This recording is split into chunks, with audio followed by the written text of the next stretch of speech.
आज हम भगवद गीता चैप्टर 3 कर्म योग के श्लोक 21 से 30 को कवर करेंगे। रोज़ की तरह पहले संस्कृत में श्लोक को पढ़ेंगे और देखते हैं कि क्या यहाँ से जानकारी मिलती है। तो शुरू करते हैं श्लोक 21 से। यद यद आचरति श्रेष्ठास्तद तद ईवेतरो जना सा यत् प्रमाणं कुरुते लोकास्तद अनुवर्तते।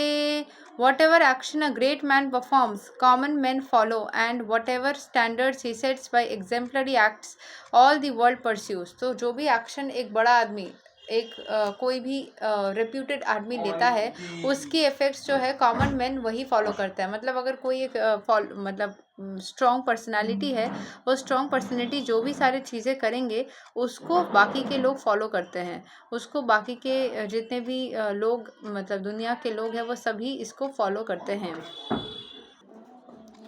श्लोक 22। नामे पर्थस्ति कर्तव्यं त्रिषु लोकेषु किंचन ननवप्ताम् अवाप्तव्यां वरता इव च कर्माणि। O son of Pritha, there is no work prescribed for me within all the three planetary systems, nor am I in want of anything, nor have I a need to obtain anything, and yet I am engaged in prescribed duties. तो भगवान बोल रहे हैं कि मुझे कोई काम prescribe नहीं किया गया है। There is no work prescribe for me, मुझे कोई दायित्व नहीं दिया गया है, कोई काम प्रिस्क्राइब नहीं किया गया है। तीनों जो प्लानिटरी सिस्टम्स है उस हिसाब से मुझे कोई काम दिया ही नहीं गया है, कोई दायित्व नहीं दिया गया है, और मुझे कुछ चाहिए भी नहीं। Nor am I in want of anything, मुझे कुछ चाहिए भी नहीं। Nor have I a need to obtain anything, कुछ भी मुझे क्या बोलते हैं अटेन करने के लिए कुछ भी पाने की इच्छा नहीं है, कुछ पाने की ज़रूरत भी नहीं है। एंड ये time engaged in prescribe duties, फिर भी मैं सारे काम काज कर रहा हूँ, मुझे कोई चीज़ की ज़रूरत ही नहीं है, फिर भी मैं आराम से सारा काम काज कर रहा हूँ। तो कर्म हमेशा करते रहना पड़ेगा, चाहे तुम्हें कुछ चाहिए या नहीं चाहिए। You always have to work. ये दुनिया का सबसे बड़ा सिद्धांत है, ठीक है, सबसे इम्पॉर्टेंट चीज़ है। श्लोक 23। यदि हई अहम न वर्तेयाम जातु कर्मणि अतन्द्रिया धृता मन्मा वर्तमनु वर्तन्ते मनुष्य पर्था सर्वसा।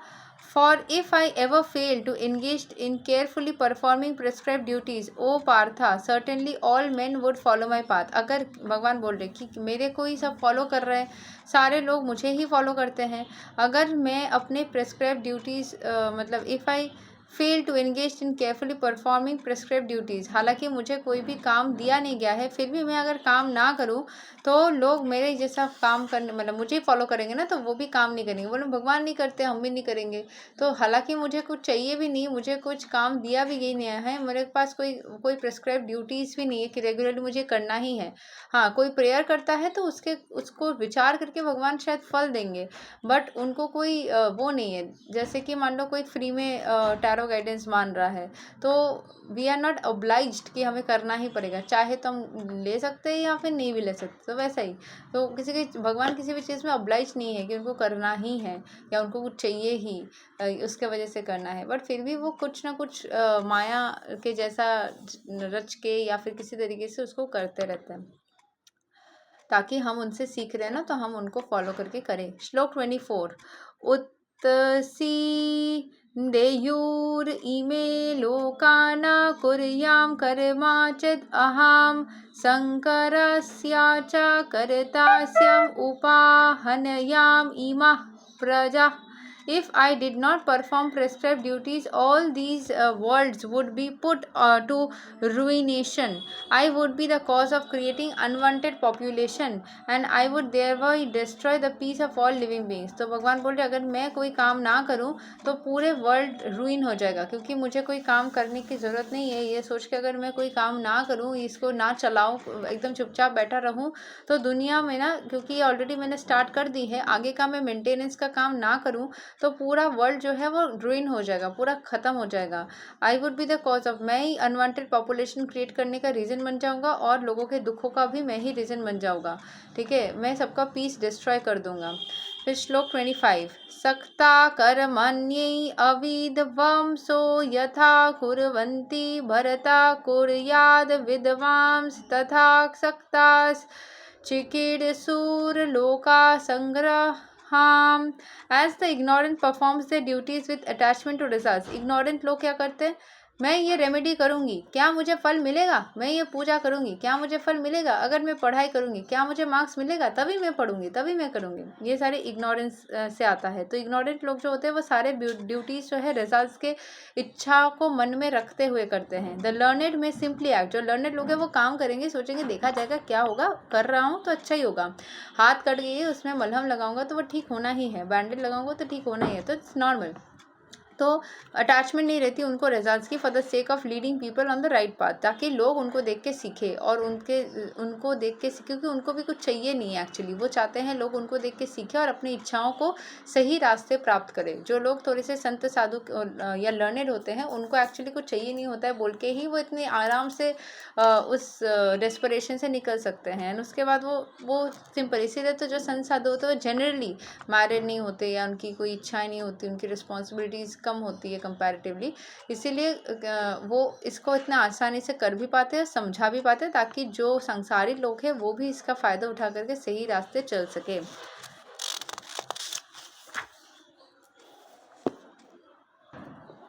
श्लोक 26, ना बुद्धि भेदाम जनयेद अजा अज्ञानां कर्म संगिणां जो स यत् सर्वा कर्माणि विद्वान् युक्ता समाचरान्।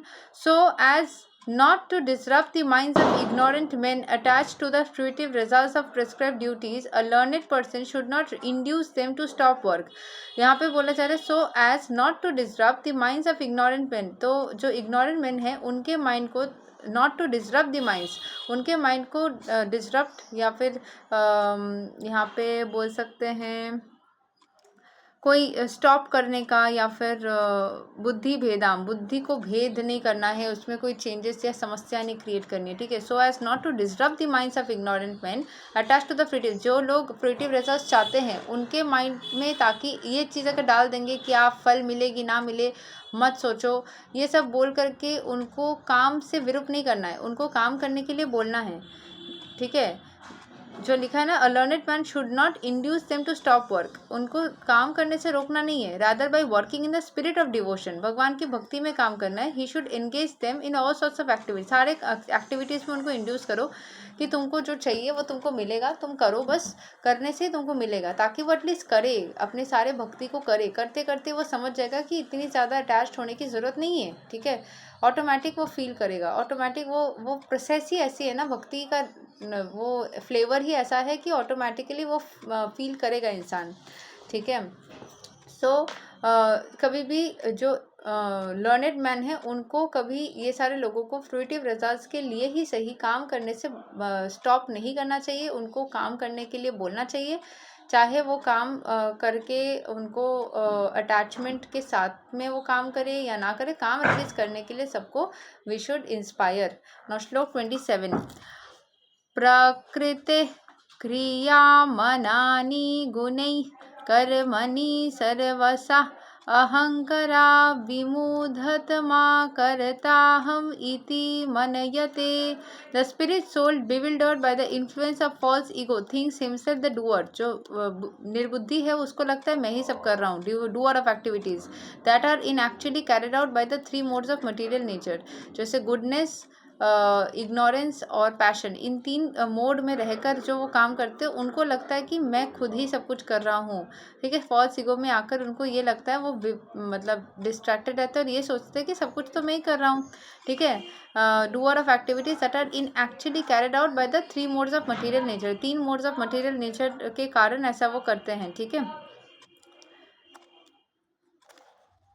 और जो हमारे सेंस ऑर्गन्स है ना, वो ऋषिकेश है। यहाँ पे एक जैसे था, the ignorant man forgets that the supreme personality of godhead is known as Hrishikesha, the master of the senses of material body, for due to his long misuse of the senses in sense gratification he factually is bewildered by the false ego. अहंकार से वो मतलब सशक्त रहता है, भूल जाता है कि हमारे पांचों सेंसेस चल रही है, क्योंकि ऋषिकेश जो भगवान कृष्ण है वो उसको चला रहे हैं, और उनके ही कृपा से हम सारे चीज़ों को फील कर पाते हैं, या सारे हमारे आँखें, नाक, हमारे कान, हमारे मुंह, हमारे स्किन, सब कुछ काम कर रहा है उनके ही ब्लेसिंग्स के वजह से। और हमें लगता है सब कुछ हम ही कर रहे हैं, अगर उनकी ब्लेसिंग्स ना रहती तो हम कहाँ होते। ठीक है, इसीलिए तो कुछ लोगों के पास में सारे सेंस ऑर्गन्स एक्टिव नहीं होते। ठीक है, कुछ ना कुछ रीजन से। तो हमें हमेशा उस चीज़ का ग्रेटफुल रहना चाहिए कि हमारे पास एक परफेक्ट बॉडी है। श्लोक 28, तत्वावित्तु महाबाहो गुणकर्मा विभागयो गुणा गुणेषु वर्तन्ता इति मत्वा न सज्जते। One who is in knowledge of the absolute truth, O mighty armed, does not engage himself in the senses and sense gratification, knowing well the difference between work in devotion and work for fruitive results. जो knowledge gain कर लेता है वो कभी भी चीज़ों मतलब जब काम करता है, डिवोशन करता है, उसमें वो कभी भी रिजल्ट्स को एक्सपेक्ट नहीं करता है, सेंस ग्रेटिफिकेशन में नहीं रहता है। वो अपने सेंसेस को सारे काम में इसलिए लगाता है क्योंकि वो लगाना अच्छा है, वो लगाना चाहिए, that is a good work और राइट वर्क, इसीलिए लगाता है। मैं जब छोटी थी मेरे पापा बोलते थे, मान लो स्कूल में कोई पर्टिकुलर रैंक मिलता था और मैं अगर खुश नहीं होती थी कि मैं एक्सपेक्ट करी थी कि मैं इतना ज़्यादा करूँगी, हो सकता है मैं मान लो टॉप 10 में आई हूँ और मुझे टॉप 3 में आना था, ठीक है, या टॉप 5 या 6 में आ गई हूँ, कि 6 की जगह 5th हो जाती तो अच्छा होता।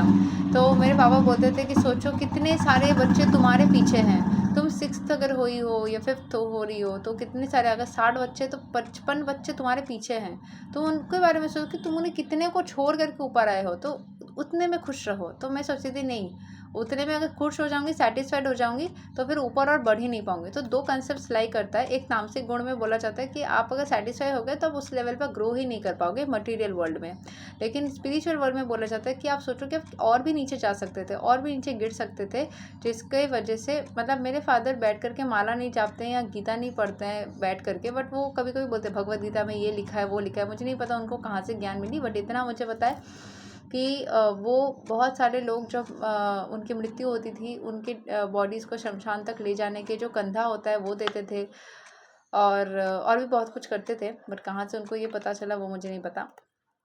दैट इज़ क्या बोलते हैं, मिस्ट्री।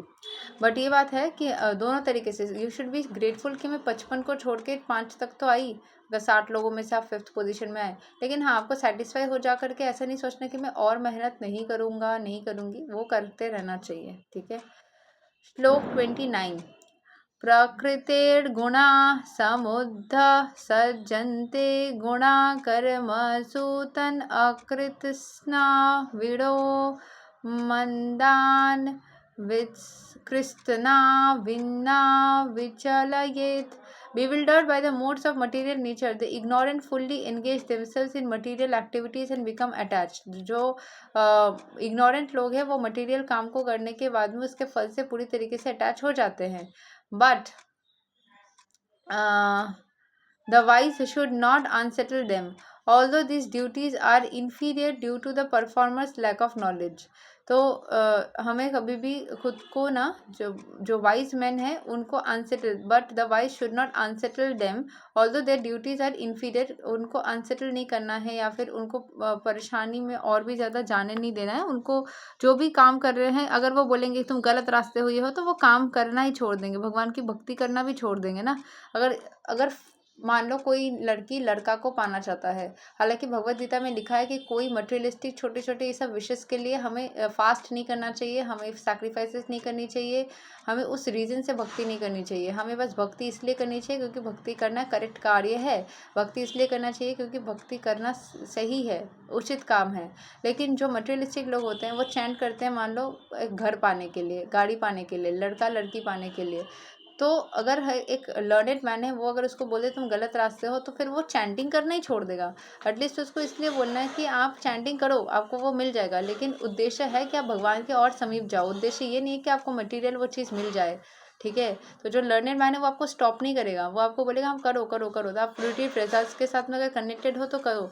बट विथ टाइम आपके अंदर वो इनलाइटमेंट आ जाएगी कि हम कर रहे हैं अपने विश को पाने के लिए नहीं। मैंने भी चैंटिंग करती थी मैं ये सोच करके कि हाँ मेरी कोई पर्टिकुलर विश पूरी हो जाए या फिर ये वो, बट बाद में जैसे गीता पढ़ते पढ़ते भी पता चला कि वो तो इग्नोरेंस है एक तरीके से, वो इन्फीरियर नेचर है, वो एक तरीके से लो वाइब्रेशनल एनर्जी है, जहाँ पे हम ये सोचते हैं कि हमारे ये पूजा करने से, ये सैक्रिफाइस करने से, ये चैंटिंग करने से या कुछ भी करने से मेरी तो ये विश पूरी हो जाएगी।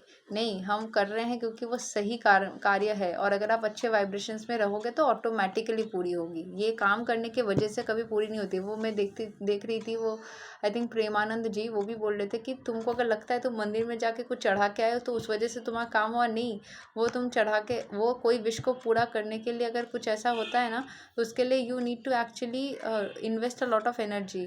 वो तुम्हारे पूर्व जन्म के कर्म की वजह से भी हुआ, वो तुक्का लगने जैसा हो जाएगा। ये जो तुमने किया वो तुमने एक अच्छा कर्म किया है। ऐसे ही बहुत सारे अच्छा कर्म जो है वो जमा हो के फिर जा करके वो तुम्हारे उसमें बदलेंगे।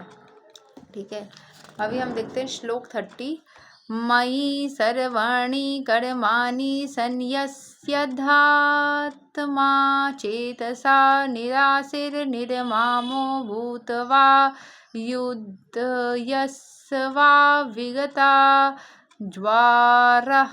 Therefore, O Arjuna, surrendering all your works unto me and full knowledge of me without desiring your profit, with no claims to proprietorship and free from lethargy, fight। तो लास्ट में उन्होंने अर्जुन को बोला कि मेरे ऊपर सब कुछ सरेंडर कर दो, आगे बढ़ो लाइफ में, तुम बस मेरे ऊपर सरेंडर कर दो, तुम्हारे काम ऐसे ही बन जाएंगे। तो कोई प्रॉफिट का डिज़ायर मत करो, कुछ भी क्लेम मत करो कि ये मेरा है वो मेरा है, क्लेम मत करो, सारे प्रॉपर्टीशिप को छोड़ दो, फ्री हो जाओ लेथर्जी या लेजीनेस से, बस काम करो, बाकी सब मुझ पर छोड़ दो, ऑटोमेटिकली हो जाएगा। यही तक है श्लोक number 30 of Bhagavad Gita chapter 3। अगले दिन हम श्लोक 31 से कवर करेंगे। तब तक के लिए हरे कृष्णा, राधे राधे, जय श्री राम।